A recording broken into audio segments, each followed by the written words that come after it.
Richard Amos, on va prendre les problèmes dans l'ordre. Sur le glyphosate, par exemple, est-ce qu'il faut une interdiction d'ici à 3 ans, franche, et dire aux agriculteurs il faut s'adapter? Non, il faut sortir du glyphosate. Mais le vrai problème aujourd'hui, c'est que on a des choses en France, des normes, et on importe des produits qui, eux, n'ont pas les mêmes normes que nos agriculteurs français. Mais là, Donc, sur le eh ben, glyphosate, c'est oui, des produits français. oui, il faut sortir. Oui, il faut sortir du glyphosate. Peut-être pas en 3 ans pour certains types de cultures qui pourront pas le faire en 3 ans parce qu'il faut mettre de la substitution.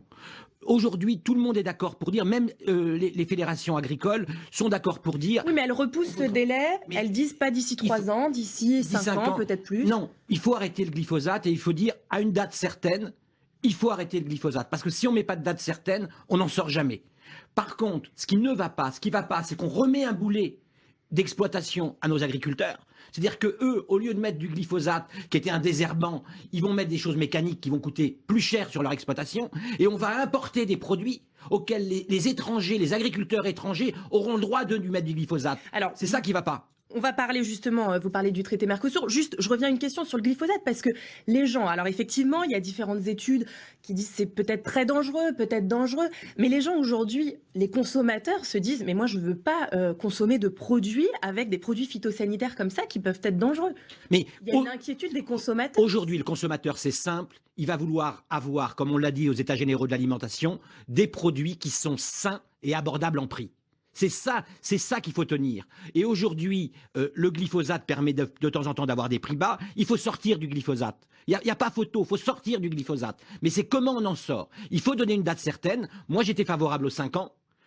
Mais avec une date certaine, pas à 5 ans renouvelable. Et derrière, on accompagne nos agriculteurs. Mais les agriculteurs, ils sont prêts à sortir du glyphosate parce qu'ils voient la demande consommateur. On aura le bio qui va commencer à émerger, qui tous les ans progresse à 2 chiffres. Et donc la demande consommateur, c'est une demande de produits sains.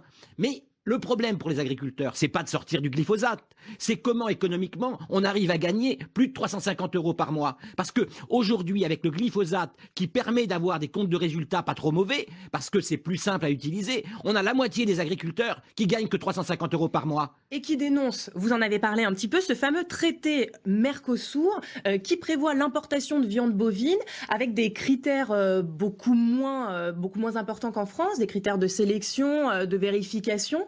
Ils sont vent debout contre ce traité, mais alors pourquoi la France s'obstine à vouloir le signer, ce traité? Alors, moi je suis dans la majorité présidentielle du président Macron et je ne voterai pas le Mercosur. Voilà. Je suis dans la majorité présidentielle, je ne le voterai pas. Parce que je ne veux pas que l'agriculture française soit la variable d'ajustement de traités internationaux.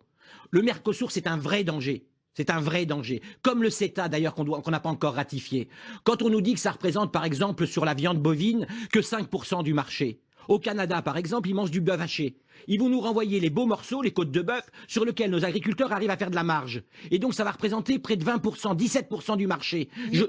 Il est dangereux, ce Mercosur. Les défenseurs du Mercosur disent oui, mais attention, en même temps, on espère vendre des voitures en Amérique du Sud, du vin, des fromages. Ce qu'ils espèrent, c'est un échange gagnant-gagnant finalement.